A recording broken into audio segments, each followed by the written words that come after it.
The autumn of 1817 arrived in Robertson County, Tennessee, like any other, golden leaves carpeting the hills, harvest smoke rising from distant farmhouses, and the quiet promise of winter whispering through the bare branches. But for the Bell family, this season would mark the beginning of a nightmare that would last 4 years and echo through American history forever. John Bell was a prosperous farmer, a respected elder in the Red River Baptist Church, and a devoted father of 9 children. At 60 years old, he had built everything a man could want: a thriving plantation, a beautiful wife named Lucy, and a legacy that stretched across 500 acres of prime Tennessee farmland. His neighbors considered him blessed. His enemies, if he had any, kept their grievances silent. That changed on an ordinary September afternoon. John was inspecting the cornfield nearest the forest edge when he saw it.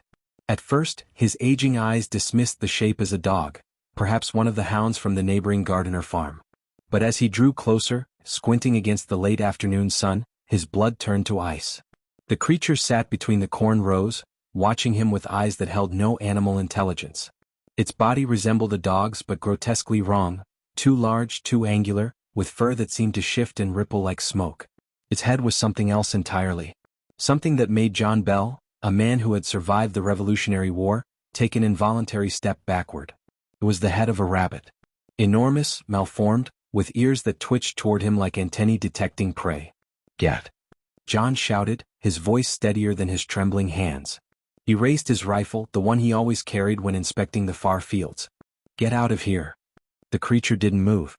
It simply stared, those impossible eyes reflecting something that looked almost like amusement. John fired. The shot was true. He'd been hunting these woods for 30 years and hadn't missed a stationary target since his youth. The ball should have torn through the creature's misshapen skull. Instead, the thing simply dissolved. One moment it was there, solid and terrible. The next, it had vanished like morning mist, leaving only the echo of gunfire and the acrid smell of powder. John Bell stood alone in his cornfield, his heart hammering against his ribs, trying to convince himself that he'd imagined the whole thing. Perhaps the afternoon heat. Perhaps bad meat at lunch. Perhaps the strain of the harvest season. He told no one about the encounter. Not his wife, not his sons, not even his closest friends. John Bell was a practical man, a man of standing in the community. Men of standing didn't speak of rabbit-headed dogs that vanished into thin air. But that night, as the Bell family gathered for dinner in their handsome 2-story home, something knocked on the front door. 3 slow, deliberate raps. John's eldest son, John Jr., answered it. No one was there. He had barely returned to the table when the knocking came again, this time from the back door. His brother Drury checked. Again nothing. The knocking continued throughout the evening, moving from door to door, wall to wall, sometimes seeming to come from inside the house itself. The younger children, Richard, Joel, and little Zadok, huddled close to their mother, eyes wide with fear. Even the family slaves, working in the kitchen, crossed themselves and muttered prayers in voices that trembled. "Enough of this nonsense," John Bell declared, rising from his chair with authority he didn't feel. "It's likely children from the settlement playing tricks. I'll speak with their fathers tomorrow." But deep in his gut, in that primitive place where instinct overrides reason, John Bell knew this was no prank. He had seen the creature in the cornfield.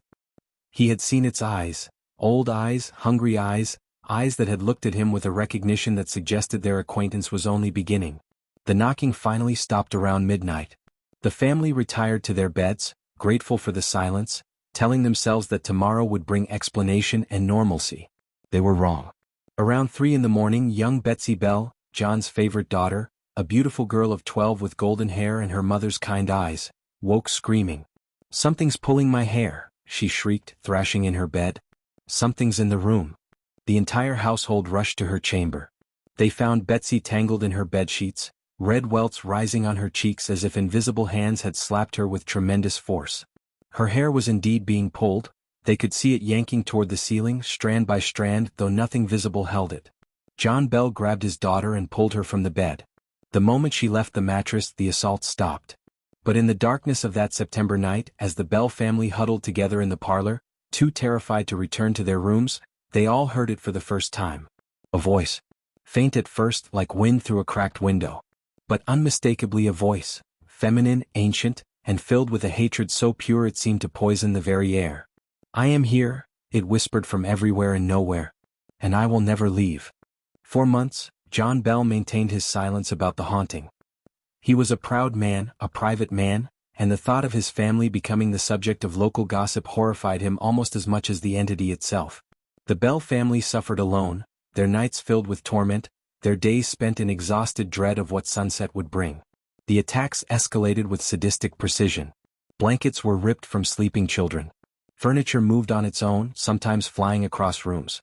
The sounds evolved from simple knocking to something far worse. Chains dragging across floors, stones being thrown against walls, and always, that whispering voice growing stronger, clearer, more articulate. The entity seemed particularly fixated on two members of the family, John Bell himself and young Betsy. John began suffering from a mysterious affliction. His tongue would swell without warning, making it impossible to eat or speak for hours at a time. His jaw locked in painful spasms.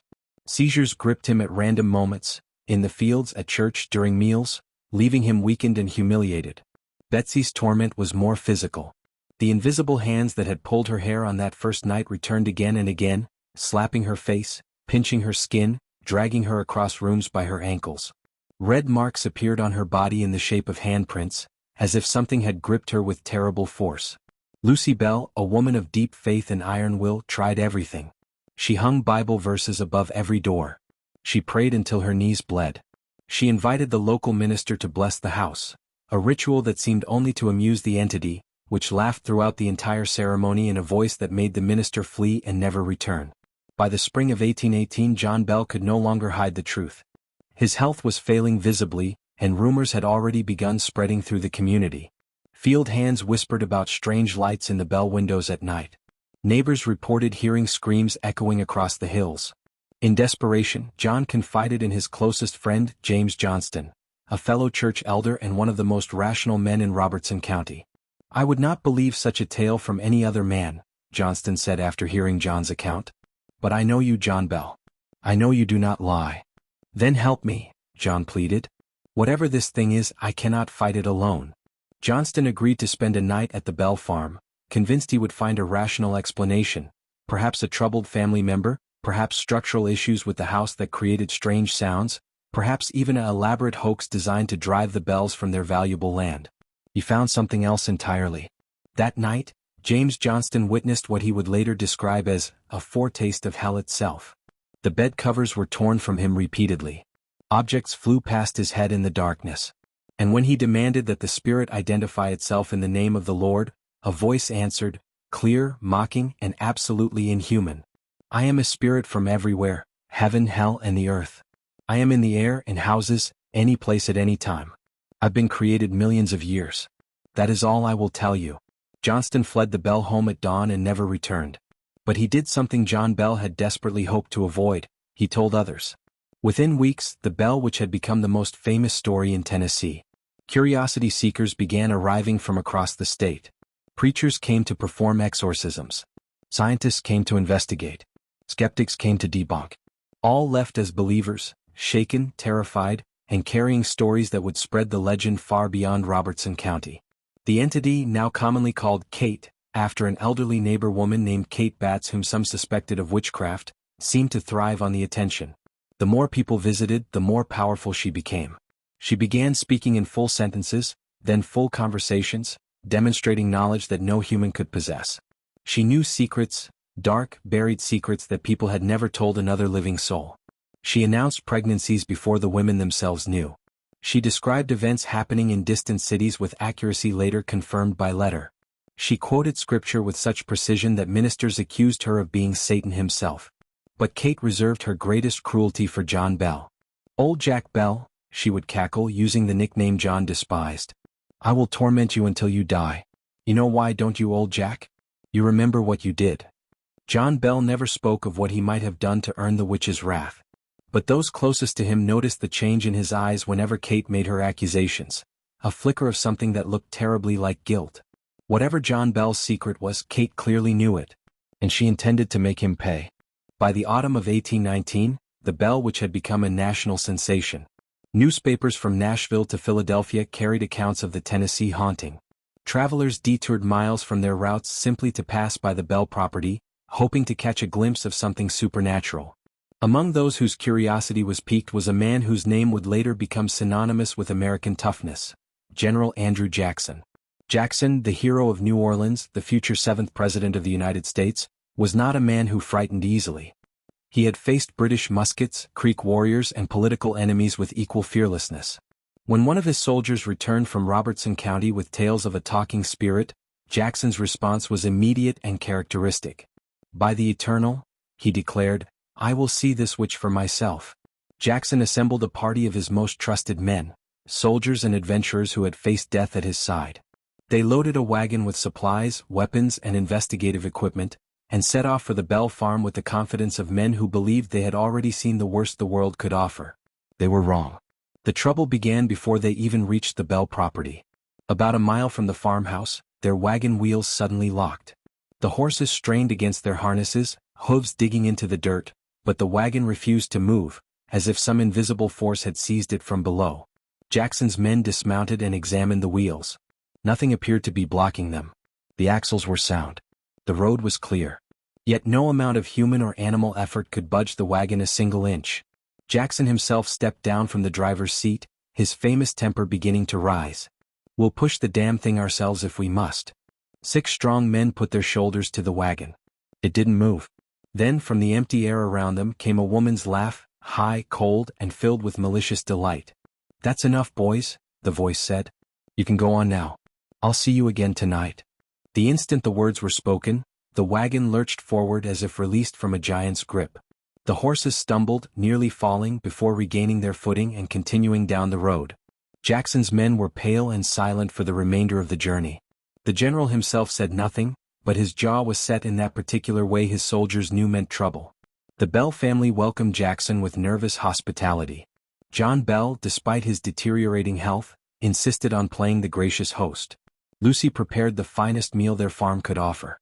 The children were scrubbed and presented like exhibits of normalcy. But everyone knew why Jackson was truly there. Dinner passed without incident. The evening prayers were conducted with particular fervor. As the hour grew late and nothing supernatural occurred, one of Jackson's men, a self-proclaimed witch-tamer who had boasted throughout the journey of his ability to handle spirits, grew bold. "I told you it was all humbug," the man declared, producing a silver pistol from his coat. "But if the witch does appear, this gun is loaded with a silver bullet. Silver kills anything supernatural. I'll shoot her dead."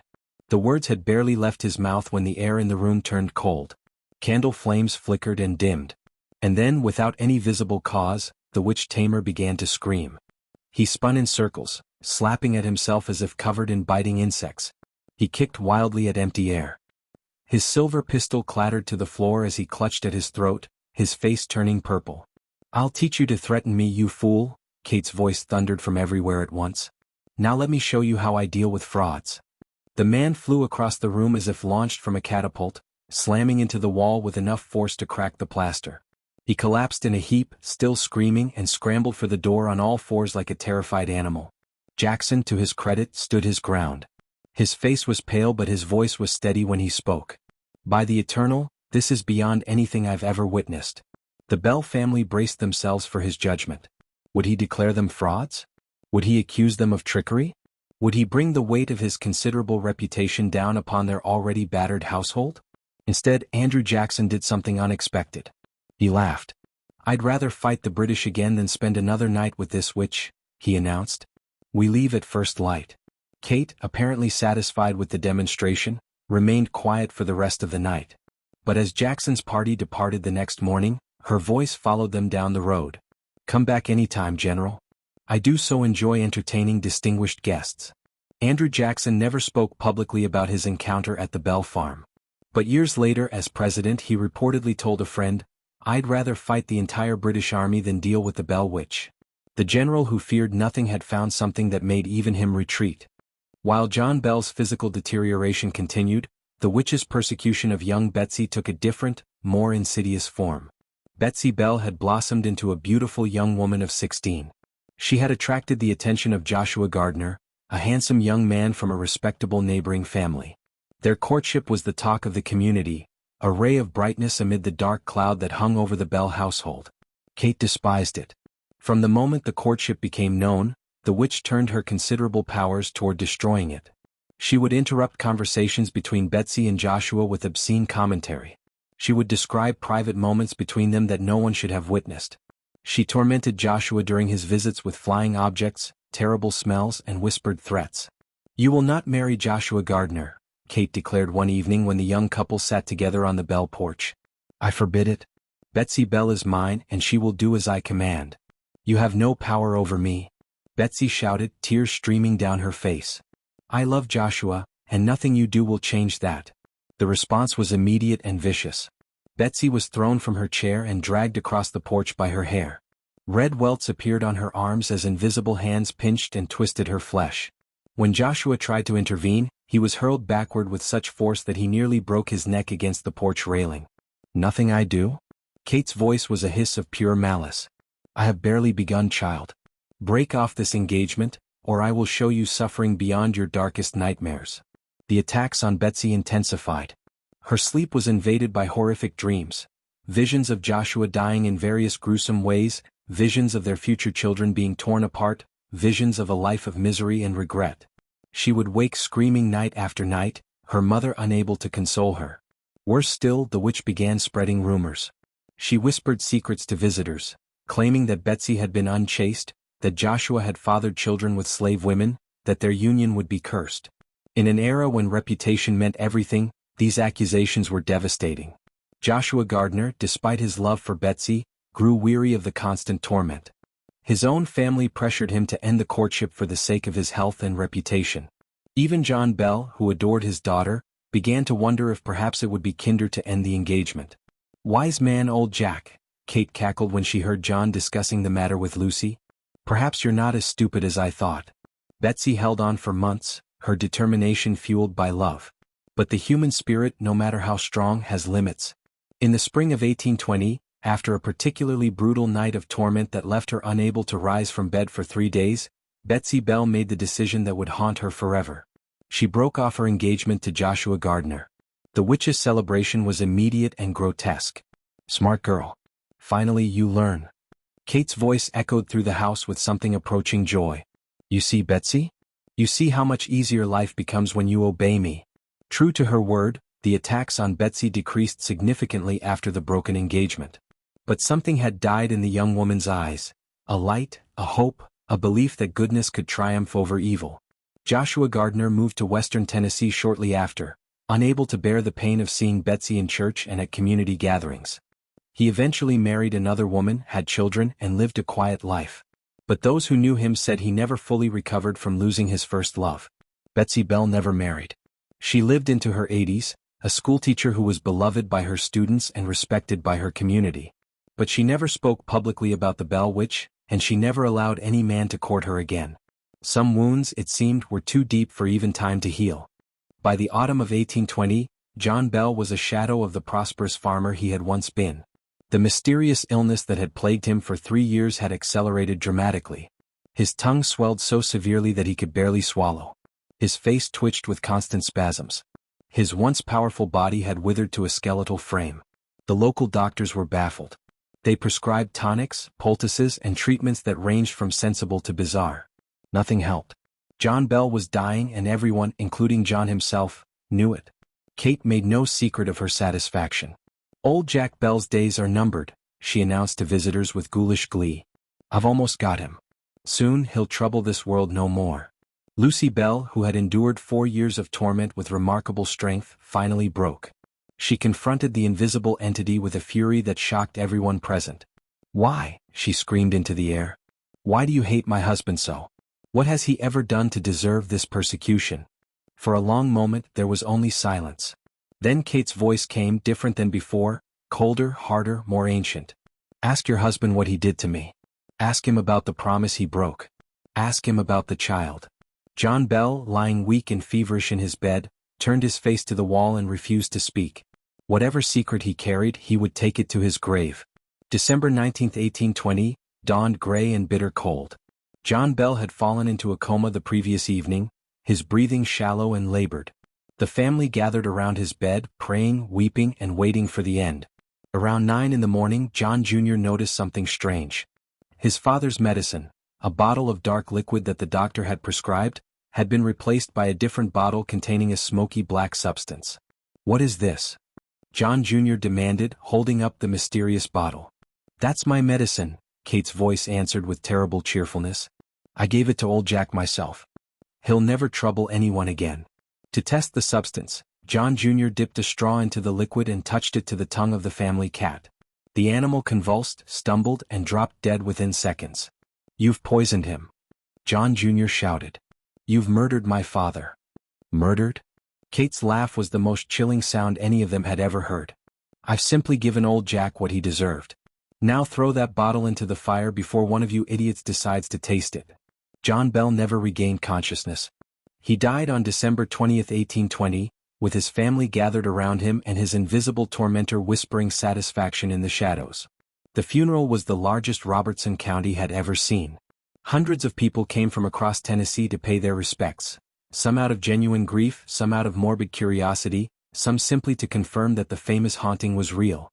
Kate attended the service. As the minister spoke words of comfort over John Bell's grave, a voice joined in, singing body-drinking songs, interrupting the prayers with vulgar commentary and laughing at the mourners' tears. "Roll me up some brandy, oh," the witch sang as they lowered the coffin into the earth. "Old Jack Bell is dead and gone, and I put him there, you know." The mourners fled in terror. Only the Bell family remained, standing at the graveside of their patriarch while an invisible entity celebrated his death. It was, perhaps, the darkest day in American supernatural history. In the weeks following John Bell's death, something unexpected occurred. The entity that had tormented the family for 4 years began to withdraw. The attacks on Betsy ceased almost entirely. The physical manifestations, the flying objects, the pulled hair, the slaps and pinches, became rare, then stopped altogether. Kate's voice, once a constant presence, grew fainter and less frequent. Lucy Bell, exhausted and grieving but still the family's anchor, dared to hope that perhaps their ordeal was finally ending. One night in April 1821, Kate spoke to the assembled family for what she announced would be the last time. "My work here is done," the voice said, and for once it contained no malice, only a strange, hollow satisfaction. "Old Jack Bell is in his grave, and Betsy will never marry Joshua Gardner. I have accomplished what I came to do." "But why?" Lucy asked, the question that had haunted her for 4 years. "Why did you do any of this? What did we ever do to deserve such suffering?"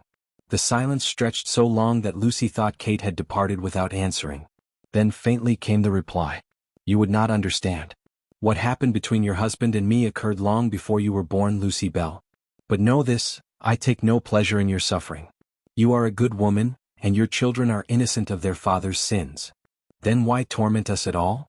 Because John Bell had to pay for what he did. And his family, you were simply caught in the crossfire of a very old war." Before anyone could ask another question, Kate made her final announcement. "I will return in 7 years to visit this family again. Until then, farewell." A sound like rushing wind filled the room. Candles flickered and died. And then, for the first time in 4 years, the Bell home fell into true silence. The family sat in the darkness, too shocked to light the candles again, too afraid to believe it was really over. It was young Zadok, the youngest Bell son, who finally spoke. "Is she really gone?" No one answered because no one knew. True to her word, Kate returned in 1828. The Bell family had changed dramatically in the intervening years. Lucy Bell had passed away in 1837, finally finding the peace that had eluded her in life. Most of the Bell children had married and moved away. Only John Bell Jr. remained on the family property, determined to maintain the farm his father had built. The year 1935 came and went without any reported supernatural activity at the Bell farm. By then, the property had passed through several hands, and no direct descendants of John Bell remained in Robertson County. But the Bell which had not been forgotten. Her story had become woven into the fabric of American folklore. Books were written about the haunting, some claiming to be factual accounts, others embellishing the tale with additional horrors. The Bell Witch Cave, a cavern on the former Bell property, became a tourist attraction, drawing thousands of visitors annually who hoped to experience some supernatural phenomenon. And phenomena there were. Visitors to the cave reported being touched by invisible hands. Photographs showed inexplicable orbs and shadows. Electronic equipment malfunctioned without explanation.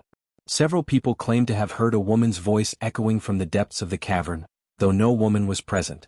The most disturbing reports came from those who ventured to the old Bell home site at night. Some spoke of seeing a woman in old-fashioned clothing standing among the trees, watching.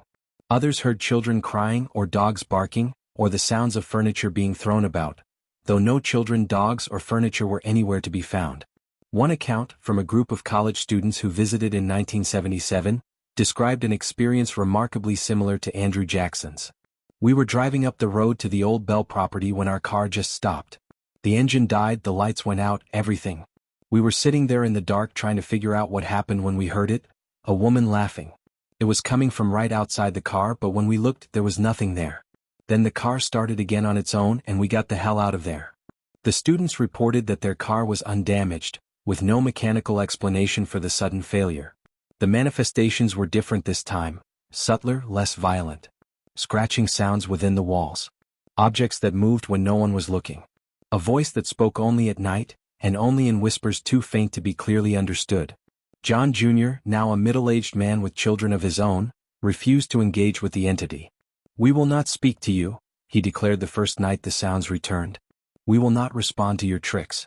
My father is long dead, and whatever grievance you held against him is settled. Leave this family in peace." Whether it was his defiance or simply that Kate had grown bored, the second haunting lasted only a few weeks. The spirit announced her departure with a cryptic promise. "I will return once more, in 107 years. And when I do, the Bell family will finally know the truth of what their ancestor did to earn my wrath." Then she was gone again. Over the years, many investigators have attempted to uncover the true cause of the Bell witch haunting. Several theories have emerged, each with its supporters and detractors. The Kate Batts theory.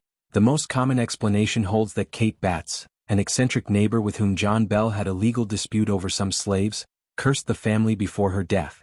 However, historical records show that Kate Batts was actually alive during most of the haunting and repeatedly denied any involvement.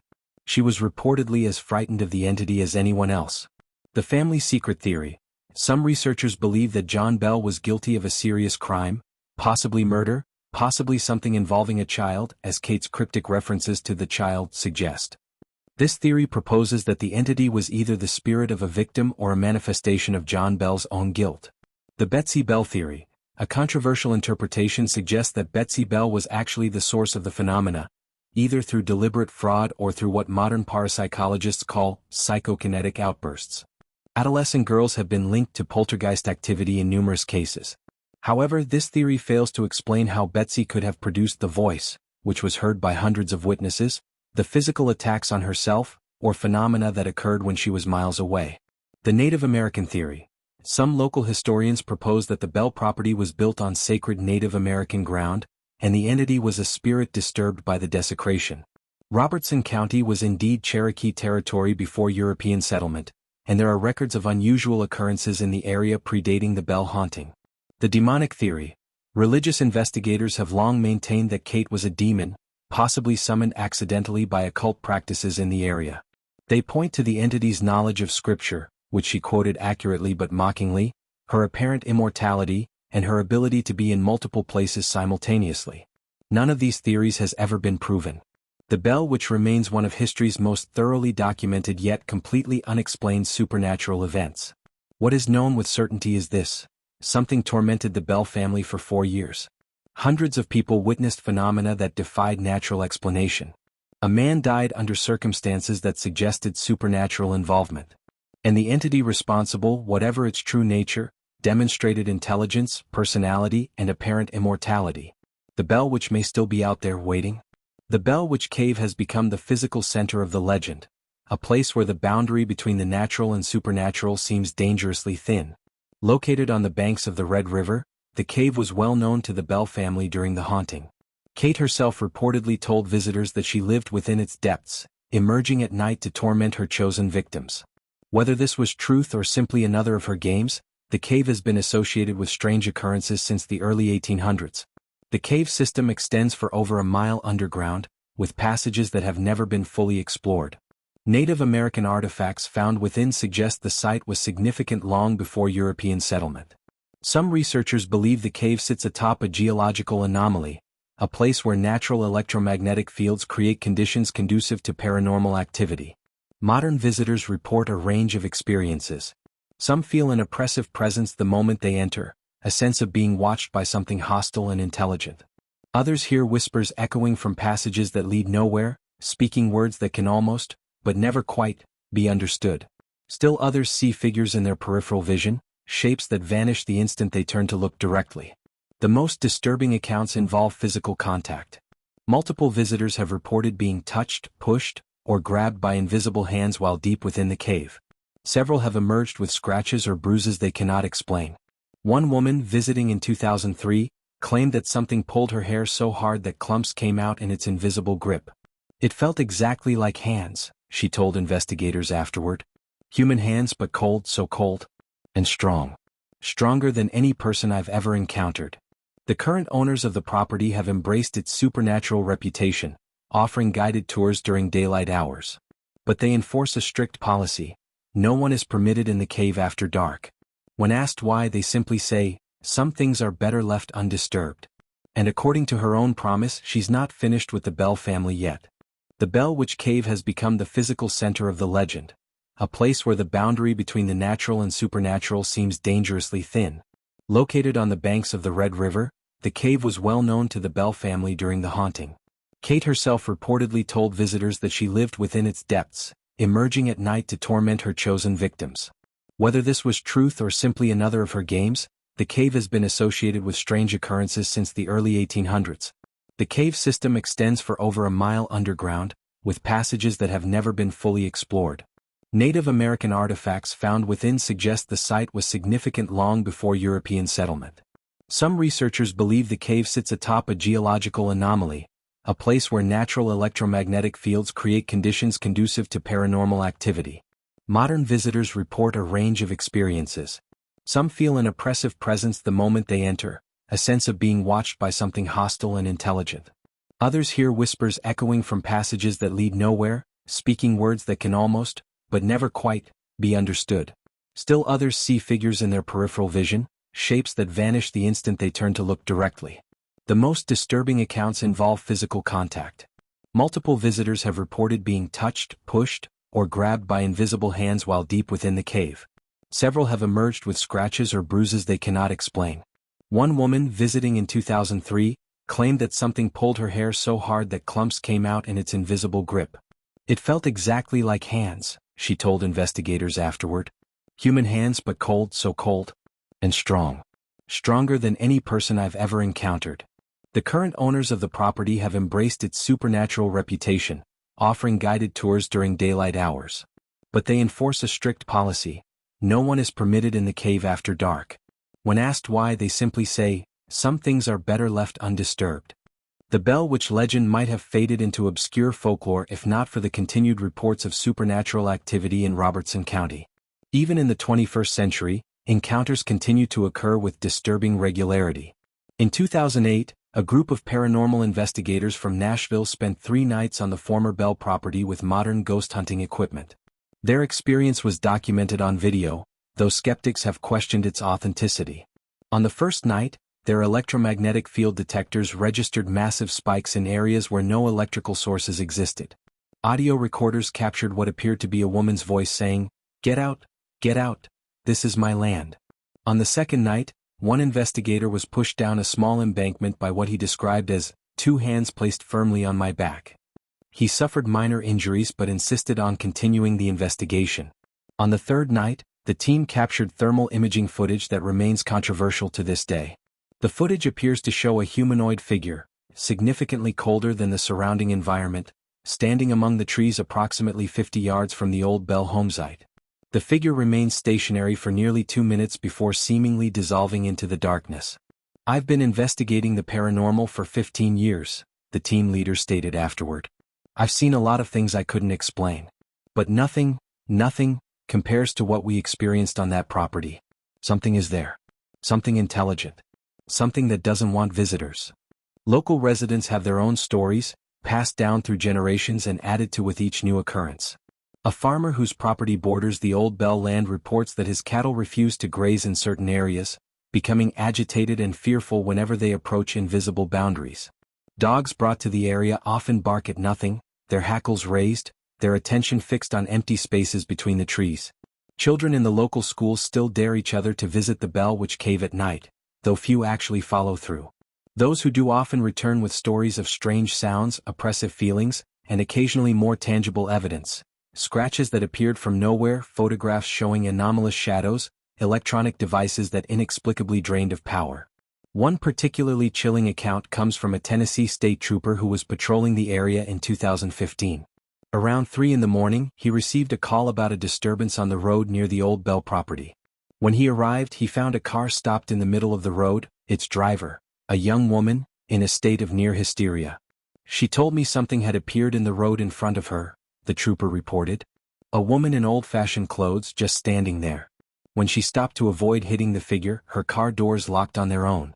She said something started pounding on the roof and windows and she heard a voice, a woman's voice, telling her that she was trespassing and would be dealt with accordingly." The trooper's dashcam footage shows the woman's car and captures audio of her panicked account, but no paranormal phenomena are visible on the recording. "I'll tell you this," the trooper concluded. "I've lived in Robertson County my whole life. I know the stories. And I stay off that road after dark." The Bell family descendants have scattered across America, but the witch's shadow follows them still. In the 1970s, a woman named Margaret Bell, a direct descendant of John Jr., wrote a private account of strange occurrences that plagued her family despite living in California, thousands of miles from Tennessee. "We thought we were safe here," she wrote. "We thought distance would protect us. We were wrong." She described objects moving on their own, electronics malfunctioning without explanation, and worst of all, a voice, barely audible like someone whispering from the next room, that occasionally called family members by name. "The voice knows things," Margaret wrote. "It knew when my mother was going to die, 3 weeks before the stroke that killed her. It knew when my daughter was pregnant before she told anyone. It knows our secrets, our fears, our weaknesses. And it wants us to know that it's watching." Margaret died in 1983. Her children reportedly refused to discuss the family history, and none have returned to Tennessee. Other Bell descendants tell similar stories. A cluster of unusual deaths. Marriages that fail under mysterious pressures. Children who report invisible friends that speak in an old woman's voice. The pattern repeats generation after generation, as if Kate's curse extends far beyond John Bell himself.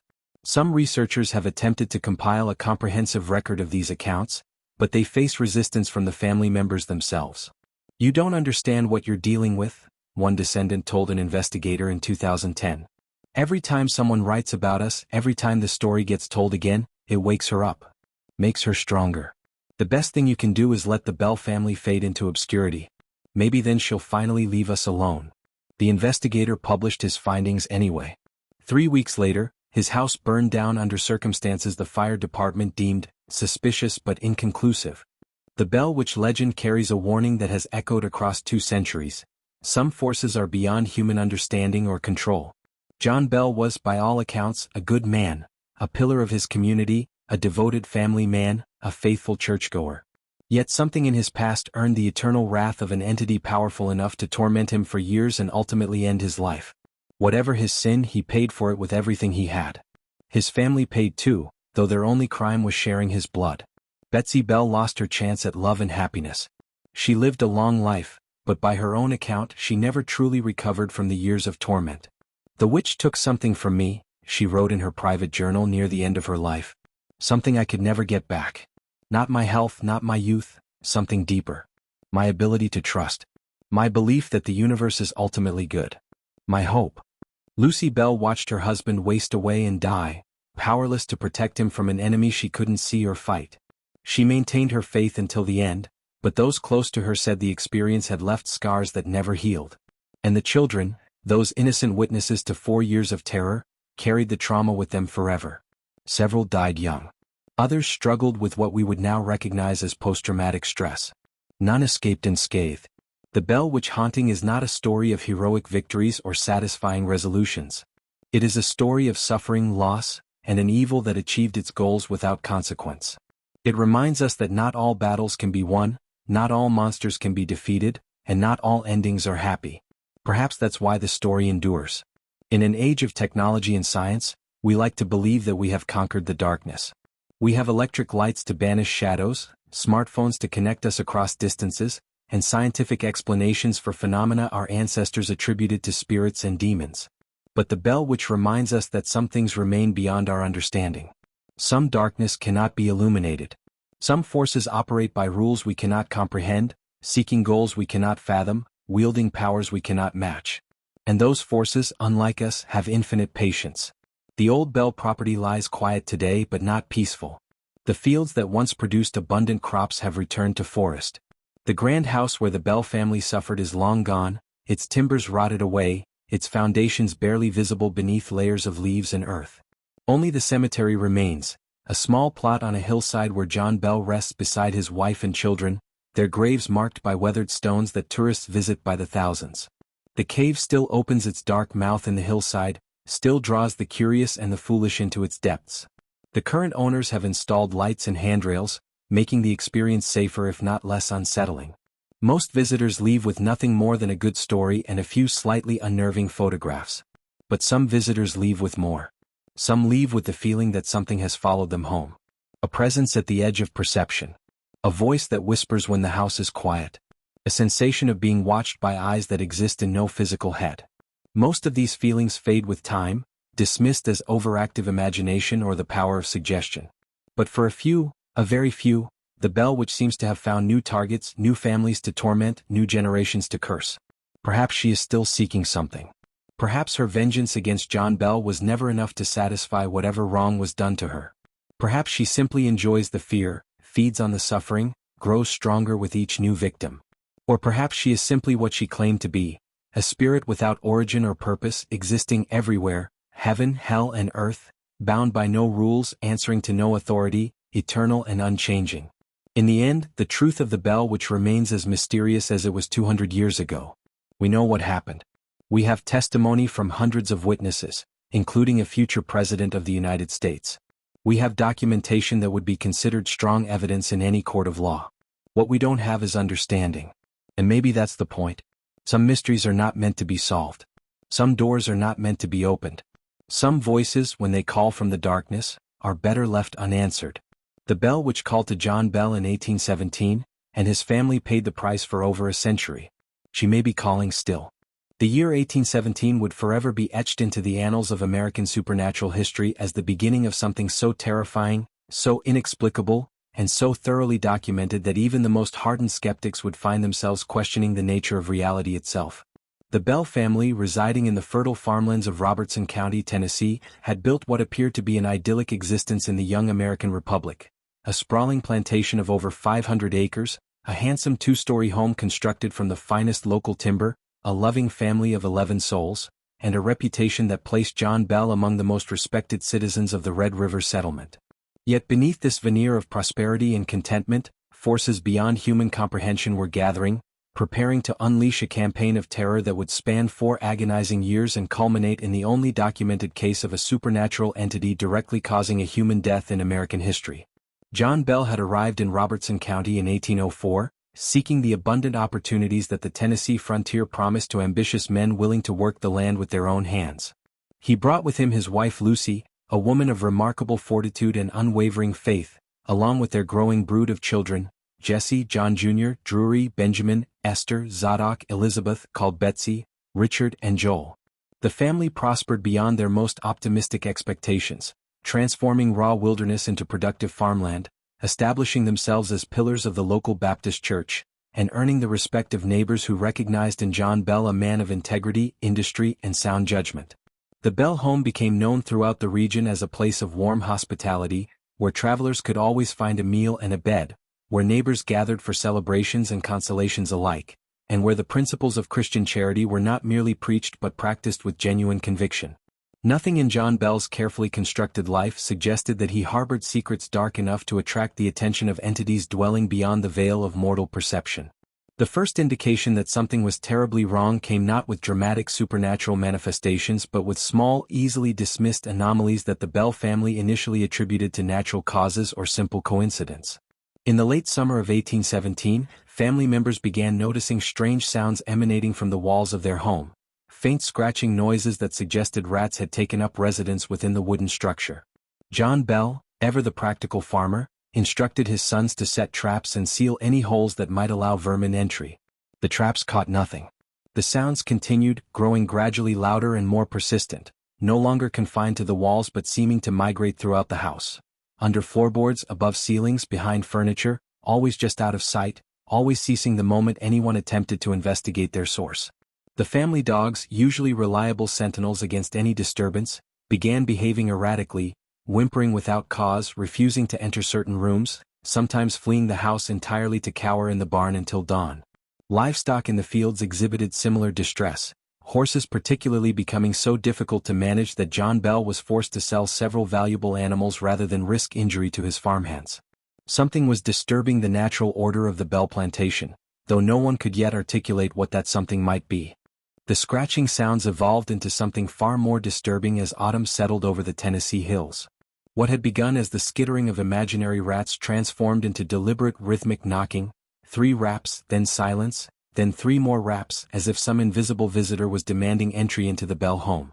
The knocking seemed to possess intelligence, responding to the family's movements, following them from room to room, sometimes erupting from multiple locations simultaneously in a cacophony that made sleep impossible and frayed nerves to the breaking point. John Bell Jr., the eldest son still residing at home, took to patrolling the exterior of the house at night with a loaded rifle, convinced that some prankster from the settlement was responsible for the disturbances. He never found anyone, though the knocking continued even as he stood watching, even when every door and window remained locked and barred, even when the entire family gathered in a single room with candles blazing and eyes straining into every shadow.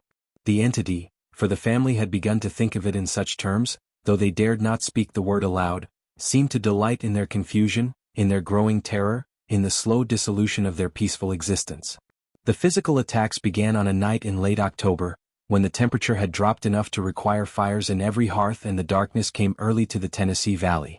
Young Betsy Bell, 12 years old and already showing signs of the beauty that would later attract suitors from across the county, retired to her bedroom after evening prayers, kissed her parents good night, and settled into what should have been peaceful slumber. Instead, she woke screaming shortly after midnight, thrashing against her bed covers as if fighting an invisible assailant, her golden hair yanked toward the ceiling by hands that no one could see, her cheeks reddening with the marks of repeated slaps delivered by something that existed beyond the reach of candlelight or comprehension. The entire household rushed to her aid, her brothers ready to defend her against any human attacker, her mother clutching a Bible and calling upon the Lord for protection, her father standing helpless in the doorway as his favorite daughter suffered an assault he could neither prevent nor avenge. The attack continued for nearly 10 minutes despite their presence, pausing only when John Bell physically lifted Betsy from her bed and carried her from the room, as if the entity's power was somehow confined to that specific space, at least for the moment. The family moved Betsy to her parents' chamber that night, and for a few blessed hours she slept without disturbance. But the respite was temporary, a cruel illusion of safety that the entity would soon shatter completely. Over the following weeks, the attacks spread throughout the household, targeting family members seemingly at random, blankets torn from sleeping children, hair pulled until victims screamed, pinches and slaps and pushes that left visible marks on flesh but no explanation for their origin. The family slaves, housed in separate quarters, reported their own encounters with the invisible force, objects flying through the air of their own accord, voices whispering threats in languages they couldn't understand, a pervasive sense of being watched by something that wished them harm. One elderly slave woman, known for her knowledge of African spiritual traditions, declared that the Bell property had been cursed by a witch of tremendous power, a pronouncement that would eventually give the entity its enduring name. But in those early days the family simply called it the Thing, or the Trouble, refusing to grant it the dignity of a proper title, still hoping that whatever it was might eventually grow bored and depart. The entity, however, had no intention of departing. Instead, it evolved, demonstrating new capabilities that suggested an intelligence far beyond anything the Bell family had imagined. The random noises coalesced into recognizable sounds, the flapping of wings, the gnawing of teeth, the strangled choking of someone being throttled, the anguished screams of a woman in childbirth, the death rattles of the dying. Each sound carried emotional weight, designed to unsettle and disturb, to remind the family at every moment that they shared their home with something that understood human fear and knew precisely how to exploit it.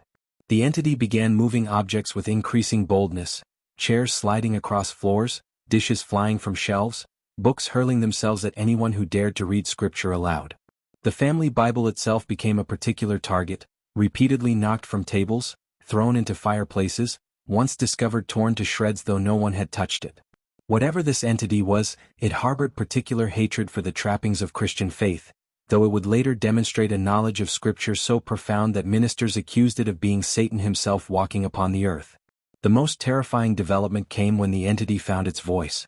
What began as faint whispers, barely audible above the Tennessee wind, gradually strengthened into clearly articulated words, then sentences, then full conversations that the entity conducted with whoever was unfortunate enough to be present. The voice was unmistakably feminine, an older woman's voice, cracked with age but sharp with intelligence, carrying an accent that some visitors identified as English, others as Irish, still others as something not quite human at all.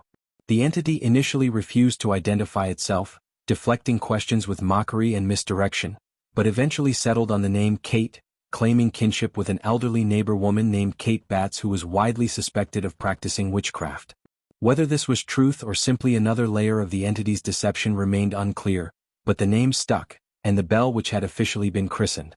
Kate's voice proved to be her most formidable weapon, more terrifying than the physical attacks, more destabilizing than the poltergeist activity, because it demonstrated beyond any doubt that the Bell family was dealing with something that possessed genuine intelligence and personality.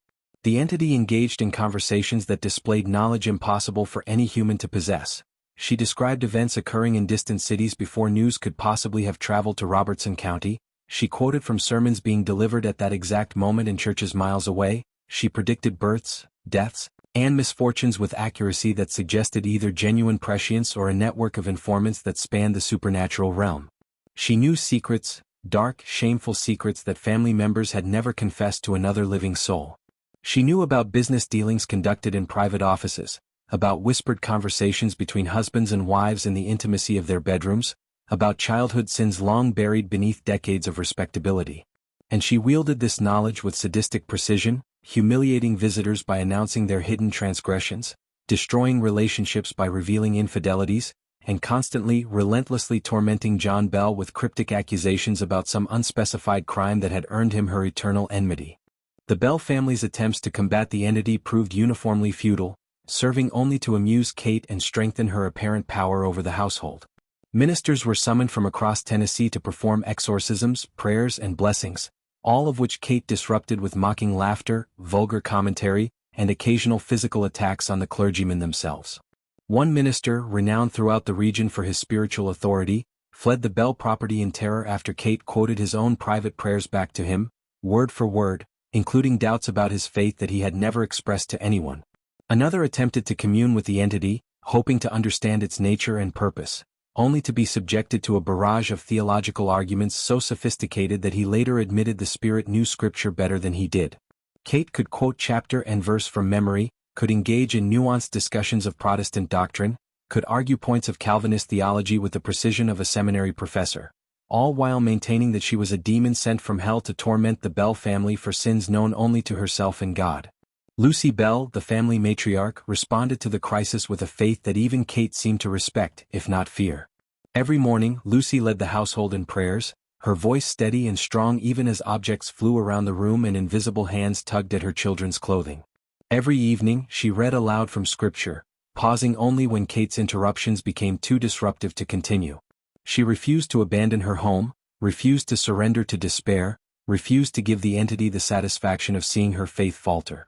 And remarkably, Kate rarely attacked Lucy directly, sometimes even expressing admiration for her piety and strength. "Lucy Bell is a good woman," Kate once announced to a room full of terrified visitors. "She doesn't deserve what's happening to her family. But her husband does, and she chose to share his life and his fate." The comment, like so many of Kate's pronouncements, raised more questions than it answered, hinting at depths to the haunting that the family might never understand. The community's response to the Bell, which evolved from skepticism to fascination to something approaching religious terror. In the early months of the haunting, neighbors dismissed the family's accounts as exaggeration, hysteria, or outright fabrication. Surely the respectable John Bell wouldn't participate in such obvious nonsense. Surely there must be some rational explanation for the reported phenomena. But as more and more visitors witnessed Kate's manifestations firsthand, as the entity's fame spread through newspaper accounts and travelers' tales, Robertson County found itself at the center of a supernatural sensation that attracted curiosity seekers from across the nation. Some came hoping to debunk the haunting and expose whatever fraud lay behind it. These skeptics invariably left as believers, their materialist worldviews shattered by experiences they could neither explain nor deny. Others came seeking spiritual enlightenment, hoping that contact with a genuine supernatural entity might reveal truths about the afterlife that Scripture left ambiguous. These seekers often left more confused than when they arrived, Kate's contradictory statements about heaven, hell, and the nature of her own existence providing no coherent theology. Still others came simply for entertainment, treating the Bell property as a kind of supernatural circus where they might witness wonders to relay to friends back home. Kate usually obliged these visitors with impressive demonstrations of her power, seemingly enjoying the attention even as she resented the intrusion. John Bell's health began deteriorating noticeably in the second year of the haunting, a decline that Kate claimed credit for and that medical science could neither explain nor arrest. The symptoms were bizarre and specific. His tongue would swell without warning, sometimes growing so large that he couldn't speak or swallow for hours at a time. His jaw locked in painful spasms that twisted his face into grotesque configurations. Seizures struck at unpredictable intervals, causing him to collapse in fields, in church pews, at the dinner table, often accompanied by Kate's triumphant laughter echoing from empty air. Local doctors prescribed every treatment known to frontier medicine: purgatives, bleeding, poultices, tonics of various compositions, but nothing provided more than temporary relief. John Bell was dying by inches, and everyone who witnessed his suffering understood that the cause was supernatural, even if they couldn't articulate exactly how an invisible entity might destroy a man's body from within. Kate made no secret of her intentions regarding John Bell, frequently announcing to visitors that she had come specifically to kill him, that his death was merely a matter of time, that nothing human or divine could prevent the fate she had decreed. "Old Jack Bell will die," she declared on numerous occasions, using the nickname John despised. "He will die screaming, and I will laugh at his grave." When questioned about her reasons for such implacable hatred, Kate offered only cryptic hints, references to broken promises, to betrayed trusts, to sins committed before the current generation was born. She spoke of the child without explanation, of debts unpaid and justice denied, of grievances so old that their origins had been forgotten by everyone except herself. Whatever John Bell had done to earn Kate's wrath, the secret died with him, for he never confessed despite years of torment and countless opportunities to unburden his conscience. Some researchers have speculated about financial improprieties, about land disputes, about violence committed during Bell's younger years in North Carolina. Others have suggested more disturbing possibilities, that Bell fathered an illegitimate child who died under suspicious circumstances, or that he caused the death of a woman who returned as the entity known as Kate. But all such theories remain speculation, unsupported by any documented evidence, leaving the true cause of the Bell Witch haunting as mysterious today as it was 2 centuries ago. The years passed in a blur of terror and exhaustion for the Bell family, each day bringing new torments, each night offering no respite from the entity that had made their home a living hell. Children who should have been enjoying the innocence of youth instead learned to sleep in shifts, to never venture alone into dark rooms, to pray not for blessings but simply for survival. Farm work that once brought satisfaction became a source of dread, as Kate's influence extended throughout the property. Equipment broke without explanation, animals sickened without cause, crops failed in fields that had produced abundant harvests for years. The family's financial situation deteriorated along with John's health, prosperous farmers reduced to something approaching poverty by an enemy they couldn't fight and couldn't flee. Some of the Bell children began making plans to leave Tennessee altogether, hoping that distance might offer protection that prayers and exorcisms had failed to provide. But Kate seemed to know their intentions even before they were fully formed, warning that her reach extended far beyond Robertson County, that no Bell would ever truly escape her attention, that the curse she had placed upon the family would endure for generations beyond John's death. The community that had initially rallied around the Bell family gradually withdrew, fear proving stronger than neighborly obligation. Farmers who had once been regular visitors to the Bell home began finding excuses to stay away, pressing business elsewhere, illness in their own families, roads too muddy for travel. The local church, where John Bell had served as an elder for decades, stopped inviting him to lead prayers after Kate disrupted several services with her commentary on the congregation's hidden sins. Even the ministers who had attempted exorcisms declined to return, their failure having damaged their reputations and their faith alike. The Bell family found themselves increasingly isolated, cut off from the social networks that made frontier life bearable, left alone with an entity that fed upon their suffering and showed no signs of ever being satisfied. By the autumn of 1820, John Bell was bedridden more often than not, his once robust frame wasted to skeletal proportions, his eyes carrying the dull acceptance of a man who has made peace with his approaching death. Lucy tended to him with devotion that bordered on the heroic, never complaining, never questioning the fate that had transformed their golden years into endless nightmare. The children took turns sitting vigil at their father's bedside, reading scripture aloud, passages about deliverance, about salvation, about the ultimate triumph of good over evil, while Kate mocked from the shadows, her voice weaving between their prayers like a serpent through tall grass. The doctors had stopped coming, admitting that whatever afflicted John Bell lay beyond their art to cure. The ministers had stopped coming too, their prayers apparently powerless against an entity that quoted their own faith back at them with perfect accuracy and terrible contempt. The Bell family faced the end alone, as they had faced everything since that first autumn night when the scratching began in the walls. December arrived with bitter cold and the certain knowledge that John Bell would not survive to see another spring. His seizures came more frequently now, leaving him gasping and disoriented, and his tongue swelled so severely that he could barely swallow the broth his wife patiently spooned between his cracked lips. Kate's visits to his sick room became longer and more elaborate, her voice describing in loving detail the torments that awaited him after death, fire and darkness, endless suffering, an eternity of regret for whatever crime had brought her wrath upon his head. John Bell said nothing in response, having long since exhausted his capacity for denial or defiance. He simply lay in his bed, watching the candle flames flicker in the December wind, waiting for the end that Kate had promised and that he no longer possessed the strength to resist. The night of December 19, 1820, would prove to be John Bell's last on earth. The family gathered in his bedroom as evening fell, sensing that the end was near, wanting to be present when their patriarch drew his final breath. Kate was there too, her voice more subdued than usual, almost respectful in the presence of imminent death. John slipped into unconsciousness around 9 o'clock, his breathing shallow and irregular, his pulse weak beneath his wife's fingertips. The children knelt in prayer while Lucy held her husband's hand, speaking words of love and comfort that he might or might not have been able to hear. For a few hours, something like peace settled over the Bell household, a stillness that suggested even Kate understood the solemnity of death. The discovery of the poison came at dawn, when John Jr. noticed that his father's medicine bottle had been replaced with something different, a small vial containing a smoky black liquid that no one recognized and no one had placed beside the sickbed.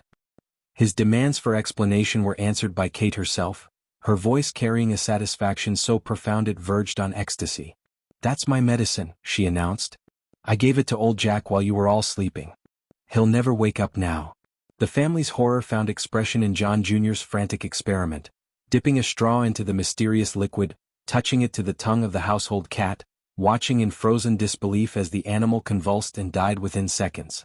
Whatever the black liquid contained, it was poison of extraordinary potency, and John Bell had consumed enough to ensure his death. John Bell died on December 20, 1820, never regaining consciousness after his final night.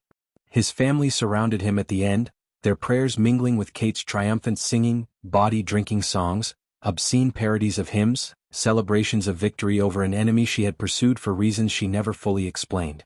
The funeral, held 2 days later, attracted hundreds of mourners from across Tennessee, many of whom had never met John Bell but had followed the saga of the Bell Witch with fascinated horror.